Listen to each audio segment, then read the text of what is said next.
Hi, my name is Sokuren, and I am one of Sokuzan's monks. Sokuzan so freely offers his love to us and his wisdom through these talks, and never asks us for anything in return. If you value what he does and what he is, and want them to continue, please visit our donate page at SokukoJi.org. Thank you. Dharma talk tonight is titled, is it Think Deeply? Think Deeply, and this comes from Dogen's Shobogenzo. I can't think of the whole quote, but someone here will remember that because someone wanted to give me that as a talk title. Lucky me. To talk about thinking deeply. Let's see what I do with that. But first of all, I'd like to thank everyone for helping us support this place to train your mind, this mandala, this monastery. And thank you for that, for help, not only participation to help create a Sangha community with the intention to see the truth, with the help of the three jewels, the teacher, the teaching, and the community, the Buddha, the Dharma, the Sangha, put simply. And please continue to help us if you can. Thank you. So think deeply. Does someone remember the line that went just before that? It was something like go forward or something. Step forward. Huh? Step forward. Step forward. I think so. I'm not going to give a talk on stepping forward. I'll give the talk on thinking deeply. Okay. Okay, what should I say? How would you talk about think deeply? So this is translated to Shobogenzo, which is a major work of Dogen Zenji, the founder of this particular lineage, the Soto lineage of Japan. Great master who taught a lot. His teacher was, his first teacher anyway, was Ru Jing when he visited China. So in, do you remember the fascicle, which one it was? In case anyone who wants to look that up. You remember it? What is it? Shobogenzo. I think it's translated roughly as flowers in the sky. Flowers in the sky. Okay. Very similar to alligators in the kitchen. Very similar. So the way I understand this, and if I don't think I've ever said to anyone, think deeply. But if I look at what Dogen, I feel that Dogen was probably pointing at is to receive thoughts, not manipulate them and interpret them, to think deeply. It's like the surface of water. If you're bouncing around on the surface, there's waves, there's all kinds of commotion driven by the winds of karma. You could say it that way. But if you don't do anything, you don't stick your big fat head up in the air, then the wind can't find you. Just allow yourself to sink. Think deeply. If you think deeply, there's no thinker. We're not talking about someone. We're talking about actually using the mind in the way that leads to, well, let's use the fancy word, wisdom, or we could use the more mundane word, sanity, just basically sane. No more commotion, no more grasping, no more rejecting, no more warfare. I want this and I don't want that. And the constant bitching about everything. Have you noticed all that? Not only other people, but you bitch in your own mind about everything. Knock it off. I can't say it more bluntly than that, and that doesn't come from thinking deeply either. Don't hook up your vocal cords, just the way I say it. Feel whatever shows up, but don't necessarily get rid of that by blaming somebody. Even if they did it, even if they did set a fire to your storage building, even if they did it, if you can, keep a tether on that. Sometimes I use the example of a lunge line. If you know what a lunge line is, have you ever trained horses? They go around like that and have a line that you can train them with, keep them from running away and doing whatever they want, because horses want to do things other than what you want. So keep a lunge line so that the thoughts are still circular, but they're not getting off and trampling through the corn.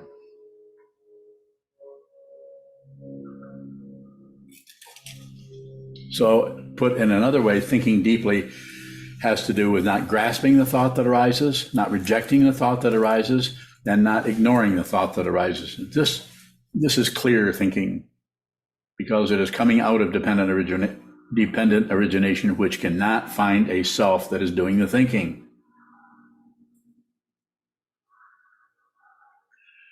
And if you do find a self, which that's possible too, because anything can happen in consciousness, you immediately see, or in 3 seconds see, that self is unreal. There is no solid being in there anywhere. I don't care how intense the suffering is.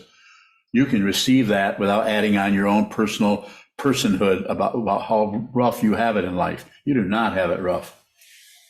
There are people who have it rough that can't even get here, don't even know about this, never will know about this, and in some other country or this country are being tortured by their parents, by their society, by insane politicians wanting power. And sometimes it even happens in the meditation community, people wanting power. Anytime you see someone wanting to control you, that's when the red flags need to go up. Slowly back away from that situation. That doesn't mean that the person isn't going to make some suggestions to you or say, you might want to do this or this or this. But anytime there's a demand for anything from anybody, and that demand isn't always just, you need to do this and not that. It could be just every time you turn around, you're getting a sour look from them. Think deeply. Allow the thought to fall away from the greediness of an imaginary self that needs to have this and not that, and thinks about this and analyzes that, and has proof right here. I have proof right here that she did that, and there's just no getting around it. She needs to be punished. The society runs this way. Our cultures run like this. It's rare to find an individual that will not be blaming anyone for anything, but is responsible for how they feel. This doesn't mean that somebody didn't cause something, that someone didn't do something that maybe caused you to spend more time taking out the garbage or more time doing anything. But stop it. Stop blaming anyone. Can you do that? Or if you can't, then just notice, be aware. It's the awareness practice, just to be aware how you continually to do what Atisha talked about centuries and centuries ago in his 7 points of mind training. Shifting the ox's load to the cow, I think it is. You can tell this is from a medieval time with a metaphor like that. Excuse me. Shifting the Dodge Ram's load over to the motor scooter. Not a good idea. Leave it right where it's at. No one's to blame for anything. No one gets credit for anything, and no one is to blame for anything. Don't believe me, but could consider it. The nature of awakening, to use that fancy word, the nature of enlightenment has no properties. And if you read somewhere where it does, then perhaps I'm wrong. But I don't see any. And does this mean that I'm awake? There is no position called awake or not awake. The very nature of awakening is no position. The very nature of awakening is to have no desires for anything. This doesn't mean that the desires won't arise, but they can't find anyone who gives a damn about it. So it can rise, it can be extremely painful. The desire for something else can be practically excruciating. It's so believable, but it cannot find you. Why? Because you have seen that there is no solid being anywhere called Andre or Milka or Ozuku.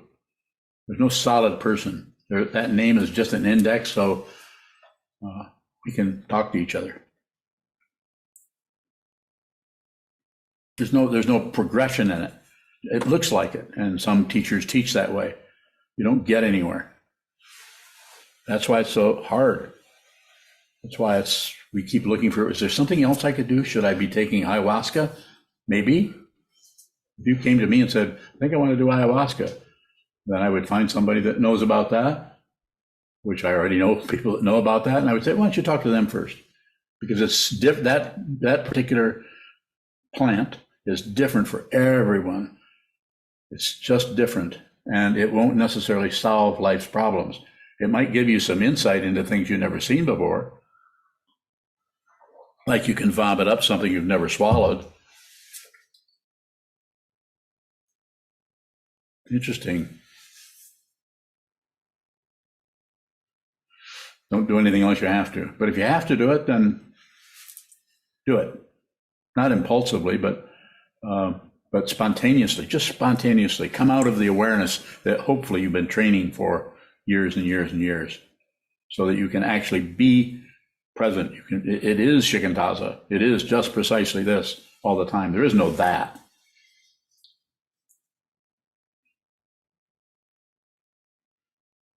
Think deeply. So we're not getting rid of thoughts. Some teachers try to get you to stop thinking. Even in the Sadhana Mahamudra, I think it talks about puts a stop to thoughts. Doesn't it say that in there? You just led that chant. Who's saying that? I don't remember. Is it a person? Or was it a recording? Or I don't know.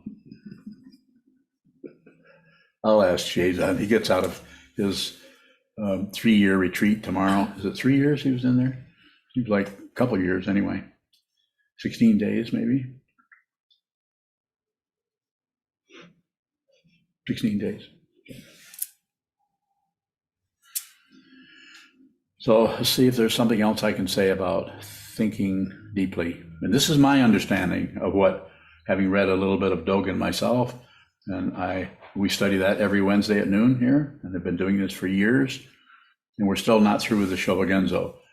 And when we get done with that, we're going to another huge tome of his called the Eihei Koroku, or the, what is that? Some kind of record or something. I think it's a Columbia or Decca. RCA, that's what it is. It's not funny. What are you laughing for? Trying to be polite. Eihei Koroku. What is that? Extensive record or something like that? Does anybody remember that? Something extensive record? So it's just it's different than the Shobogenzo, but it's similar in length.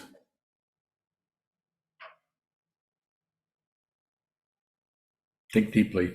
Questions about that? Think deeply. I can continue to talk, or I can respond to questions. Kayun bowing. Right, Kayun. I'll come back. It's thinking deeply, a form of pacifying, bowing.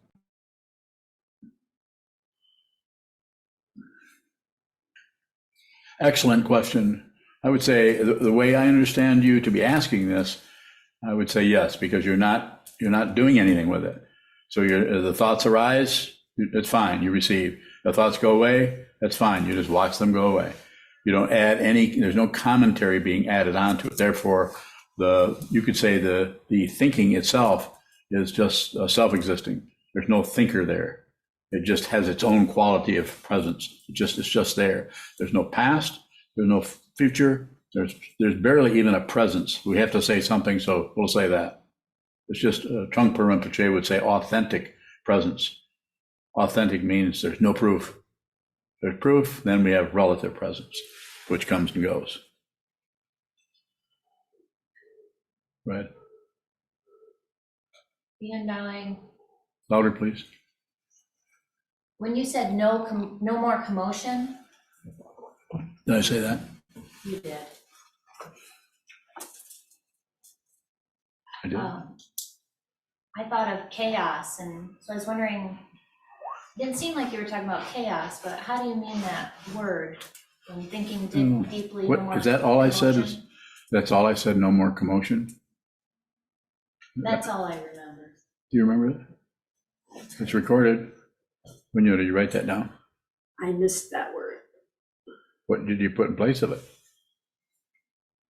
Constant bitching in our own minds. Stop it. No. Want to know about that? Well, I have another question. Well, you can ask more about commotion. You just have to say more about what it is you want to know. Ian Bowing, I really just grabbed onto that word and found it interesting, and I had a hard time keeping it in context.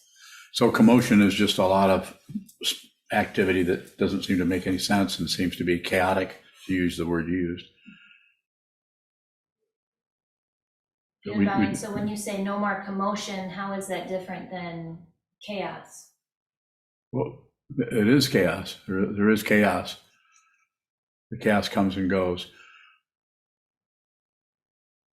But the chaos is about our imputation about it. It should have been this way. Now it's that way. Should be like this. Should be peaceful. Instead, it's roiling around and it's shaking its finger at us. It's chaotic. Ian Bowing, so does chaos and commotion, I want to say, does it go away when we no longer see the differentiation between order and chaos? It may go away, it may not. There's no way. As long as when we get to where we're no longer differentiating between order and chaos, then we have what Trungpa Rinpoche would have called orderly chaos. Not to. And so how would you describe that? It's like watching the chaos that seems to have some kind of credential for being there. In other words, it's not like something you have to get rid of, or you have to stop, or this won't work, that's too chaotic. Some kind of a mundane or materialistic way of approaching it with the obvious agenda or hidden agenda to control everything. Nothing wrong with controlling. It's when there's some kind of demand to control that we start to have more suffering.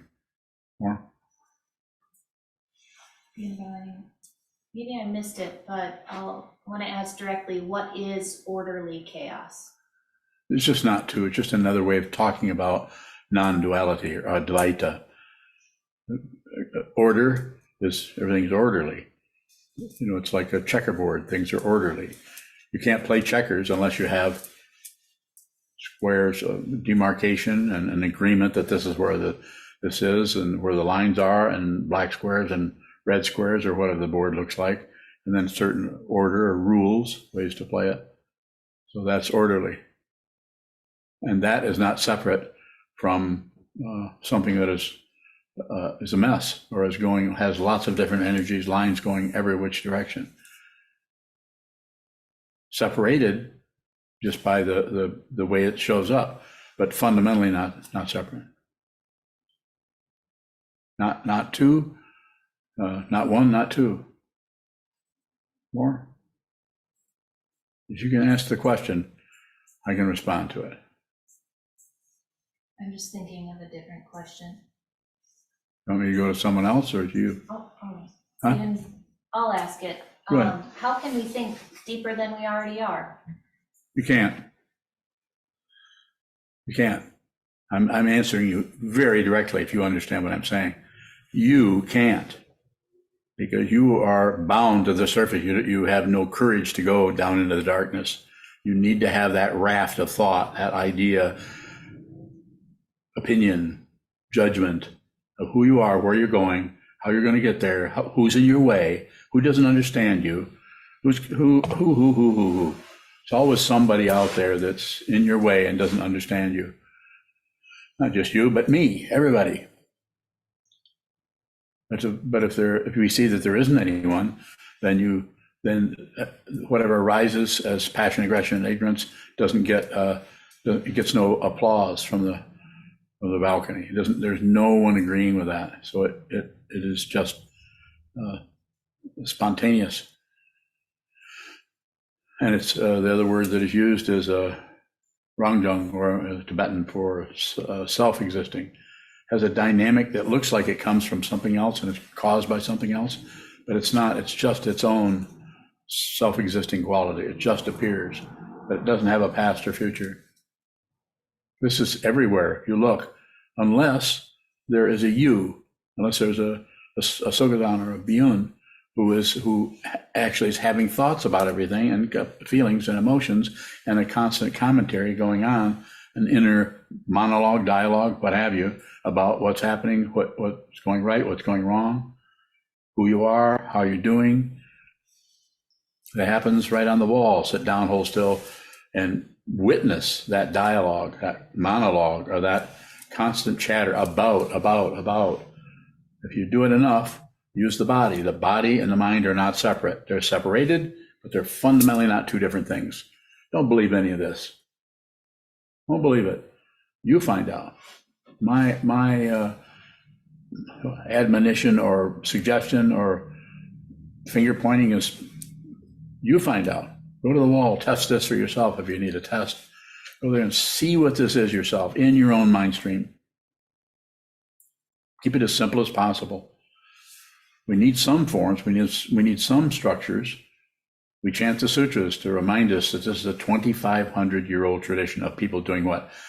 Sit down and look at the nature of your mind, or the nature of reality, or the what is referred to as the enlightened one, or the Tathagata, or Dharmakaya, Sambhogakaya, Nirmanakaya, those structures in consciousness that are conceptual, that can be approached conceptually, but need to be really fundamentally seen as with awareness, without any conclusion, without any shape or form. Darkness, from the point of view of ego. Darkness, not good. Don't go there. Do something else. Find some other way. Take some ayahuasca, or take some psilocybin. You could. Might do that tomorrow. I have no idea. I don't make plans. It's a good thing I don't make plans. More? You're awful nosy tonight. Go ahead. You mentioned needing courage. Yes. And not having courage. I can't just go and get that. Yeah, you can. Where does I can? Yeah, that right there on the wall. That takes a lot of guts, courage. Use a old word there, masculine kind of word. But it takes a lot to do that. It takes a lot to have a child. It takes a lot to raise a child. It takes a lot to just function in society.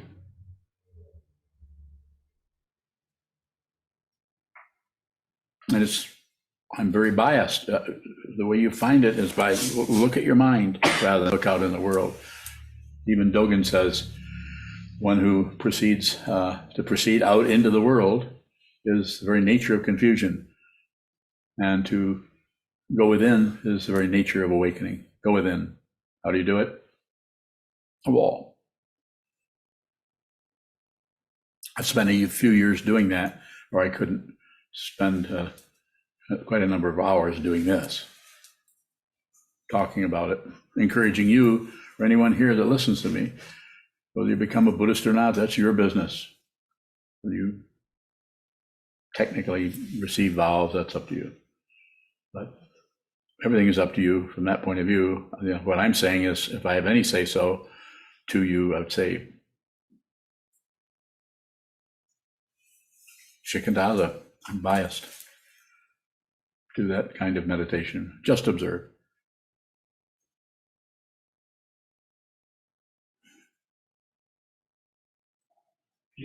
What does shallow thinking look like? Grasping at thoughts, thinking thoughts, something you do all the time, don't you? Okay. You can tell me what it is. You just agreed. It's not, I'm not accusing you of it. I'm not saying bad.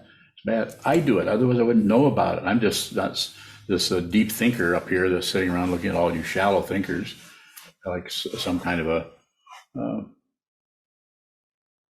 10th grade ethics class or something. More. How does spontaneity relate to thinking deeply?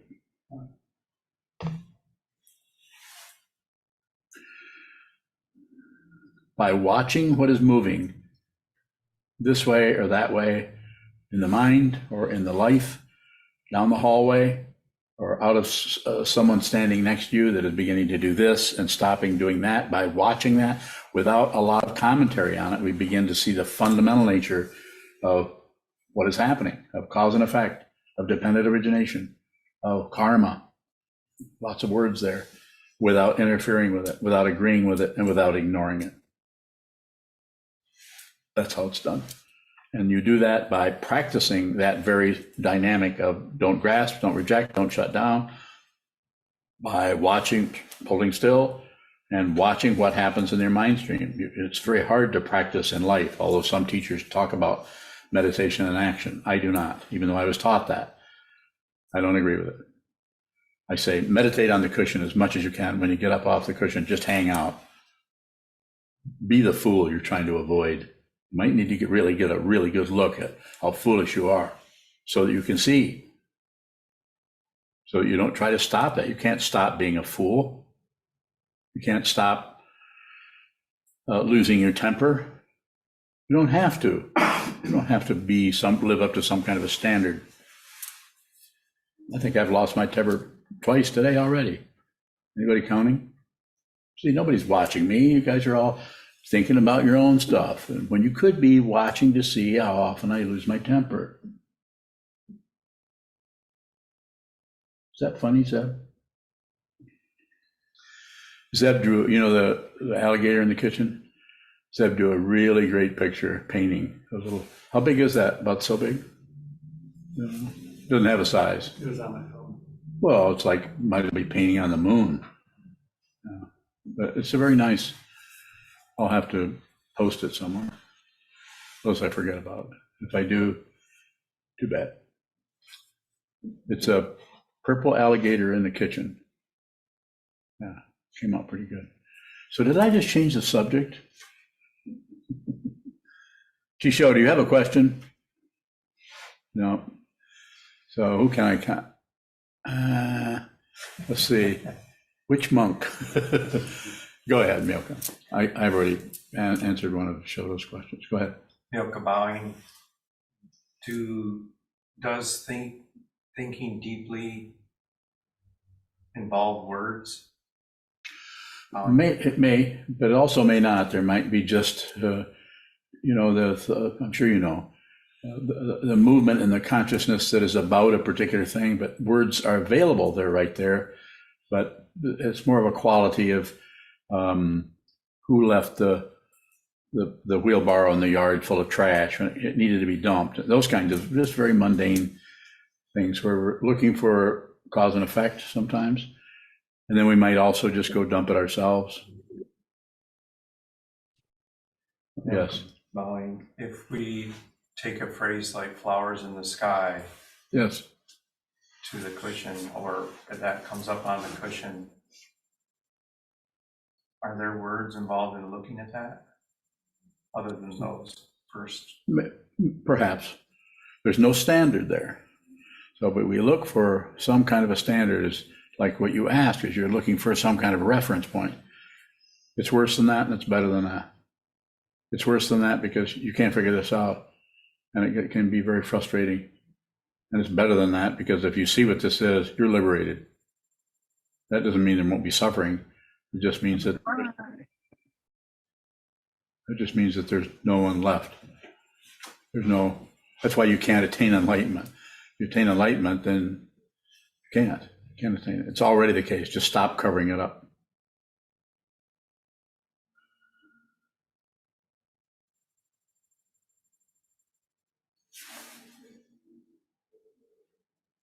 Yes, Chisho. So is the book study the way we do, is that deep thinking? Well, Well, it's kind of a setup for that, so that you will look at everything, you'll contemplate it, but you won't have a discourse like some people take something like Dogen and then argue about it. Scholars will get together or translators will disagree with one another, and I do some of that too. I think we all do. But as far as the study of it, just seems to be bringing yourself to the material over and over and over again, just like bring yourself to the wall, return, maintain nothing. Don't set up a standard of knowledge that causes you to actually miss the deeper layers of knowledge, deeper understanding of knowledge we call prajna or prajna or jnana or wisdom. Because if you set up standards for that, then you're actually trying to go into deep nature of the understanding of consciousness. And if you set up standards all the time, then you're always running into that. It's like you're stopping yourself from learning on a very, very deep level, like the ocean. You're caught up in the waves, you're caught up in the winds, you're caught up, rather than just no pushing, no pulling, no ignoring. You sink, go right down into the wisdom or go right up into it. Directions are all the same. They're just directions to something or away from something.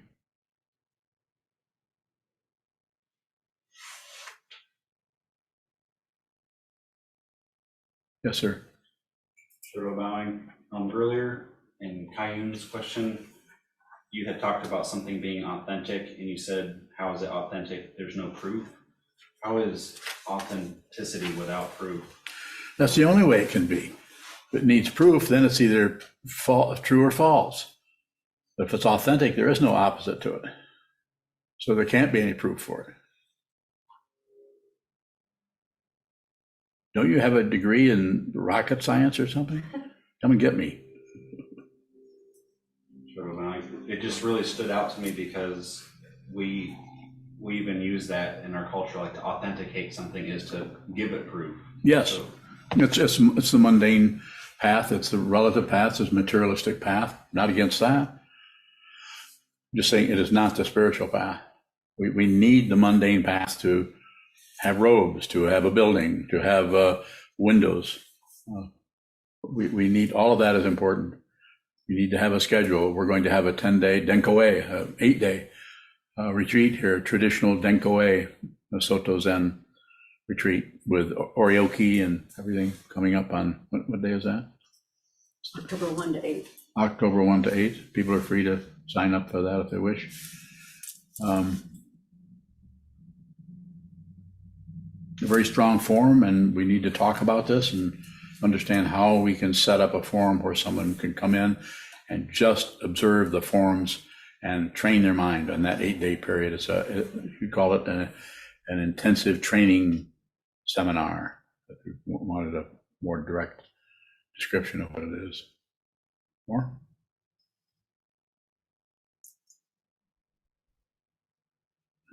Well, Divine, what are we getting clear about when you say clarity about our confusion? So that's what awakening is. It's awakening or enlightenment or realization is not separate from delusion. It is a complete awareness of the nature of delusion. So it's not awareness of the nature of enlightenment. It's awareness of the very thing that covers up the awakening is seen through. And so it's the awakening that was always there. It's always been there. It's your birthright. As a human being, you were born awake, and then you slowly cover everything up until you become 10 years old or 45. More? Divine, how is that no reference point? When you can see the nature of confusion, seems like we're also unknowing. What is it you want to know? I'm following you a little bit, but not completely. I was looking at the difference between clarity of confusion and this idea of unknowing. When we're studying, it's almost like we're losing reference points. We're losing Yes. our conclusions, we're losing our opinions. Yes, that's what Our judgments. when we study the Dharma here, the way I understand this, took me a long time to see this. It's necessary to study the Dharma, but not test people. Who did this? Who said this? In what century? And what are the four this and the eight that? I mean, if you happen to remember them, then that's good, but there'll be no test. Because then people start competing. Competition. It doesn't make any difference who gets their Raksu done first.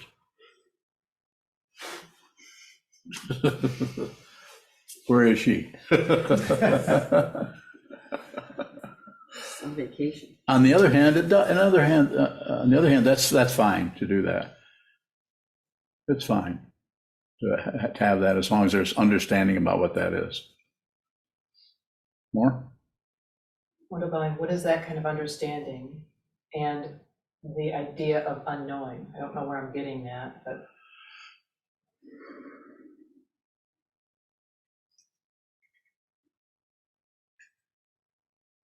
So I can drag you through it a little bit if you're ready. The unknowing or the not knowing is wisdom, but it's not a not knowing or an unknowing that is particularly concerned with not knowing, because there's no identity there.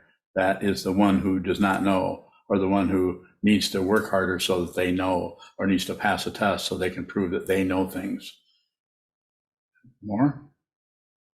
Take me further into what I left out, not what I've already said. So when we have clarity about the delusion or confusion, it seems like we're clear on something. Yes. We understand something. We do, but it's not a relative kind of understanding. It is complete. It is complete understanding of the confusion, and complete understanding of confusion is awakening. And what do you awaken to? Nothing is separate from anything else, and you see it. You don't need someone to come along and, yeah, I think you're onto something there. You're not on to anything. You actually see it. You can do this. Everyone here can do this. If you're listening to me, listening to this person talk about this on Zoom or wherever, then you can do this, but you will have to do it. Just don't look for anything. Don't look for results. Don't test yourself. Don't check and see if what you're seeing agrees with Dogen. Dogen wrote and taught in a way that you can't get a reference point from him. That's why everybody's studying him, because the lack of reference point pulls you right down into the darkness. And that's where I'm directing you. I'm not Dogen, but I'm saying I'm looking at something very similar to what he was pointing to. Maybe it wasn't the profound and vast wisdom he's talking about. I'm not concerned with that. What I'm saying is you need to see it. You need to actually see this with your mind, and you can do this. There's a wall, face the wall, and study the Buddha's Dharma and return to the three jewels. Those are several, what do they call those? When it's a formula for something? What's the name of that? Albumin? Albumin. Yeah. You tried to trick me, are you? Algorithm. So it's a structure or a formula that shows up that we can use to find out something else. So this particular formula, this incredible formula of the Buddha's Dharma, is that what is looking finds out itself. You actually realize who you are. And when you do that, the work is done. There isn't anything left to do. There's nothing left to know. Not that you won't know what time Walmart closes. Is there further? Yes. Does seeing the confusion come before understanding the confusion? For a while, because you will think there's more that you need to understand, which is a very, very, very nature of ego when it's still running around in spiritual materialism, looking for results, trying to make sure that what you see is true. If you see this, you won't need proof. The very seeing is the proof. It's everywhere. Everything is preaching the Dharma. That's not something I made up. That's something that's been said centuries before any of us showed up. Everything. You see what this is? Everything preaching the Buddha's Dharma. What is it? Nothing is separate from anything else. There's never been two things anywhere. Realize it.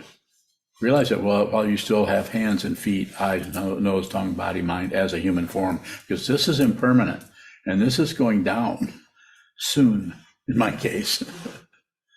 Maybe not as soon in your case.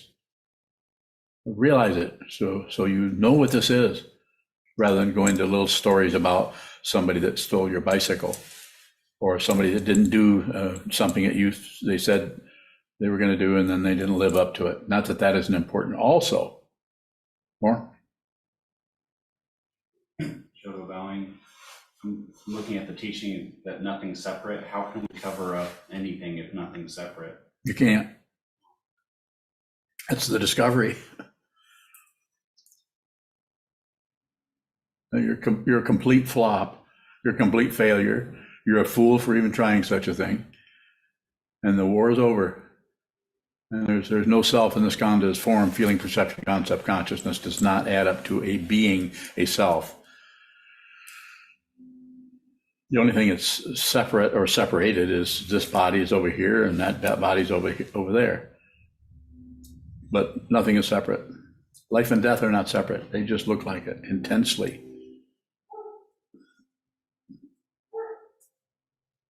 Relax and enjoy yourself.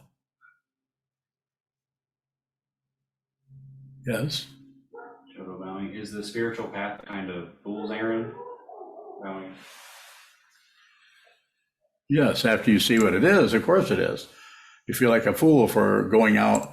What's the old Tibetan story where the son leaves the house of his father and because he thought he went out the front door, so he goes over hill and dale looking for his father, and many years later he comes back and comes in the back door of the house, and his father's in there having breakfast. He never went anywhere. I'm sure there's a more interesting way to tell that story than what I did, but something like that. What you're looking for is already in front of you. It's right here. It's in front of you. It's the back of your hand. The old image of teaching, the Buddha's in the palm of your hand. There's a Buddha that you're looking for, like it says on the banner over there. Mind is the Buddha. As soon as you sit down and look at the wall, I don't care how you feel, that's the Buddha. So it's not about getting a really blissful meditation.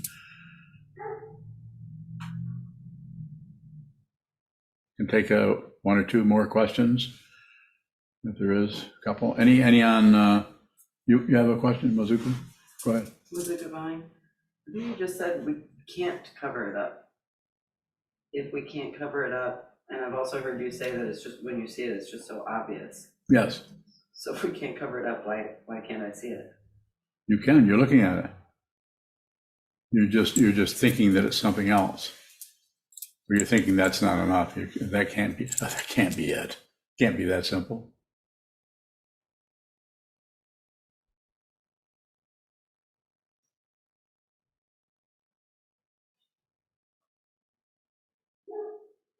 More.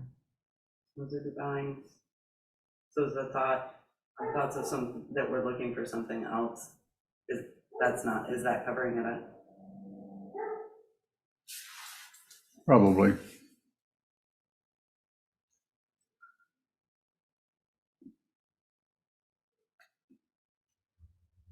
Keep coming.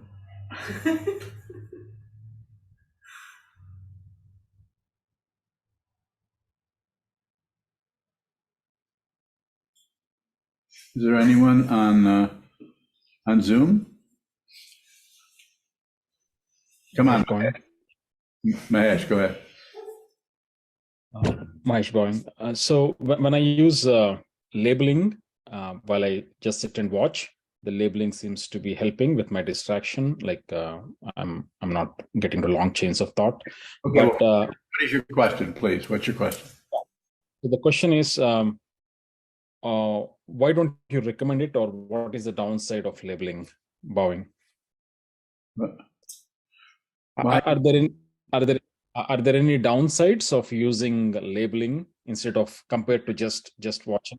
Yeah, yeah. I don't teach labeling, but I have taught that. I was taught that by Trungpa Rinpoche back in the 70s, and was trained as a meditation instructor. I taught that to other people because that's what I was taught. I just don't teach it anymore. Why? I suppose I could make a comment on it if you really wanted to hear it, but it may sound like a judgment of Trungpa Rinpoche, and it is not. He taught exactly what he needed to teach to those people that were in front of him, and I was one of them. But I teach to people that show up here, either on the screen. What do we got? Maybe, there's 29 windows. That means that there's not much on math, but I would say 26 people maybe there, and there's another, 15 in here, something like that. Not very many people. Trungpa Rinpoche had thousands of people. I don't. So therefore I teach, look at it. And don't label. Don't separate yourself from that which is arising in the mind stream. What is arising in the mind stream is the object of meditation, as far as I'm concerned. And if you want some kind of other a second opinion, we'll look at the hundreds and hundreds of years of Shikantaza. Just observe Shikantaza. It's not Shamatha Vipassana. It's not Shine and Laktung. It's not Vipassana. It's not. There's just all kinds of practices, creation completion practices in the Tibetan tradition and other traditions. I'm not against those. I just don't teach them. Because if you're talking to me, I want you to see it. I'm not interested in you becoming a tantric scholar. Mahesh, so what happens exactly when we label? What actually goes wrong compared to just watching? I'll show you this. Labeling. The awareness that was watching the thoughts come and go, you say thinking, and then you return to the breath. It's like a deliberate form of ignorance. You're deliberately ignoring the very thing you should be looking at, because the breath awareness of the breath isn't going to help you stabilize. Because why? Because you're breathing all the time. So to return to the breath, to get some kind of a signatory there that will validate your awareness, is just not particularly a good idea. Now, if you're leading up to tantric practices that are creation completion, where you're doing deity yoga, maybe you should do a bunch of that first, because you're going to have to do a lot of concentration when it comes to remembering mantras and remembering the images that need to be visualized in tantric practice. I don't teach it. Not wrong. Go study that. Go study that. So when you label, Mahesh, go ahead, Mahesh. Mahesh bowing. So I'm not talking about using breath and doing the labeling. I'm talking about when we do shikantas of just seeing what arises. Immediately when I realize I'm caught up in a thought, if I use a label to note what the thought is and then come back to shikanta, no. Is there any? I'm saying don't do that. Do I have to tell you why? Because I said so.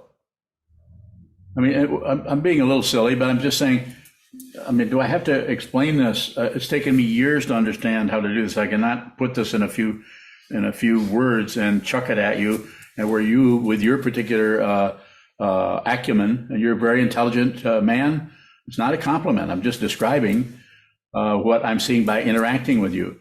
But you are caught up in thoughts. So there's no way I would ever teach you to label your thoughts. That'd be silly. That's like trying to get you to get control over your thoughts. I don't care about control. I'm interested in awareness. Awareness. What is this? It is not separate.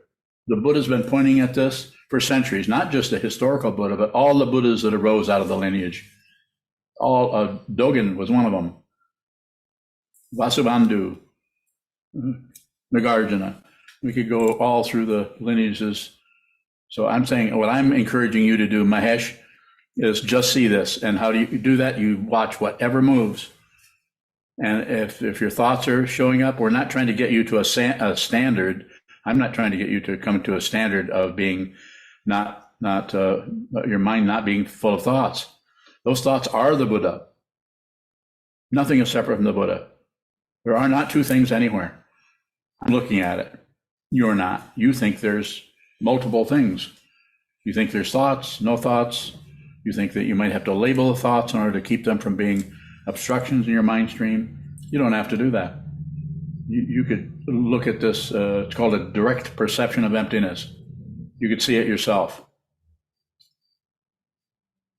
Go ahead, Mahesh. Mahesh Bowing. So thank you for that.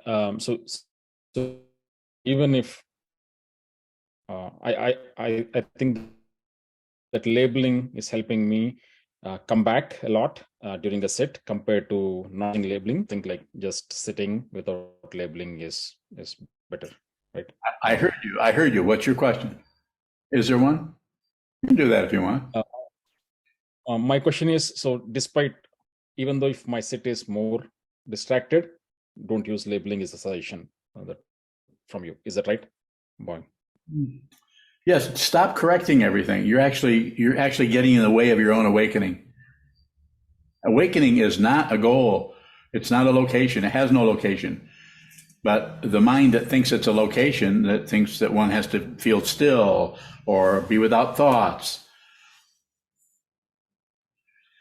As Trangu Rinpoche says, a great phrase, a great teaching statement that he made, Trangu Rinpoche, a Kagyu master, that if you do nothing to thoughts, they will do nothing to you. So don't do anything with them. The thoughts come, they go, they come, they go, they come. But if you start labeling them, then they're going to be right nipping at your heels to encourage the ego mind to continue to try to get somewhere, accomplish something, be an enlightened master. You don't need that. Find out who you are. There's no doubt. You get your own authority, as Kobun Shinroshi once said. Get your own authority. What is that? No authority. There is no authority. The one who sees that may seem very authoritarian, possibly. And there's positive and negative ways of doing that too.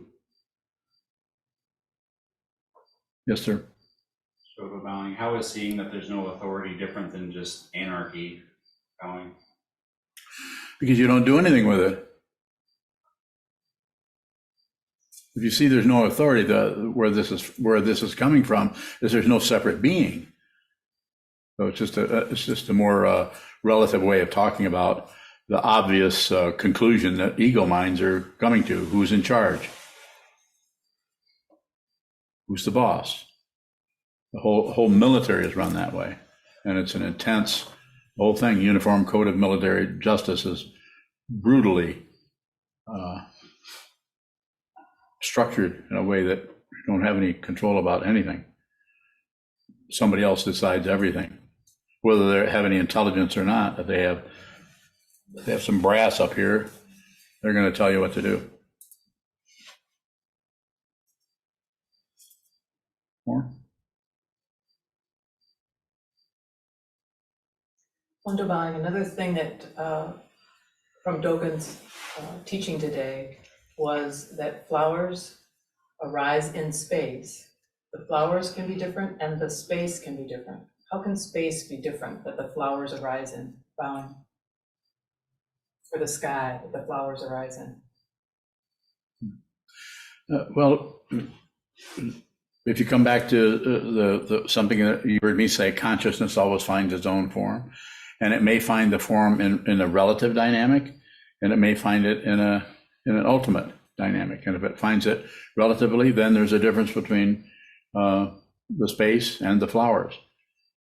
The space between the kitchen and the alligator, or between your mind stream and the thoughts that arise in it. But if you see what this is, that which arises in the sky, clouds, is really just sky that's doing something. It's just more sky. It's just the spaciousness has congealed into a shape. All this is just consciousness. This is rising in consciousness, this form and all of these forms. But the fundamental situation here is just consciousness showing up in different gradations or speeds or dynamics. We've been here for millions of years. It's taken a long time for this to show up. Did you see the movie Lucy? Yeah. That has some nice images that are, of course, it's a movie, so it's going to be more about entertainment rather than actually helping you train your mind. I'm not winking at you. I have a sore eye. But I could wink at you if you wanted me to.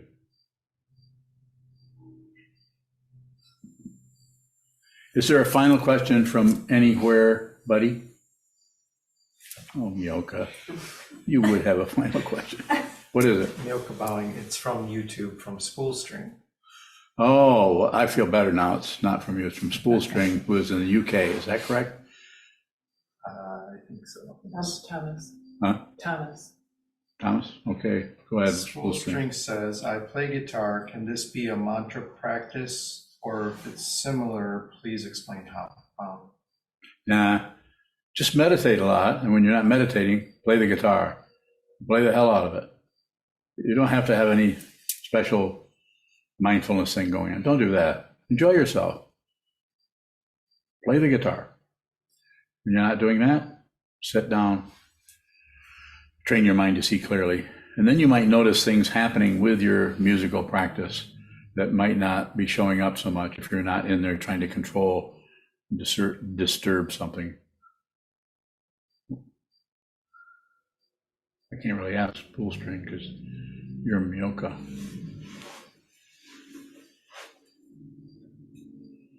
I don't want to leave anyone out. If there's a question out there in Zoom land, is there someone there? There's lots of people.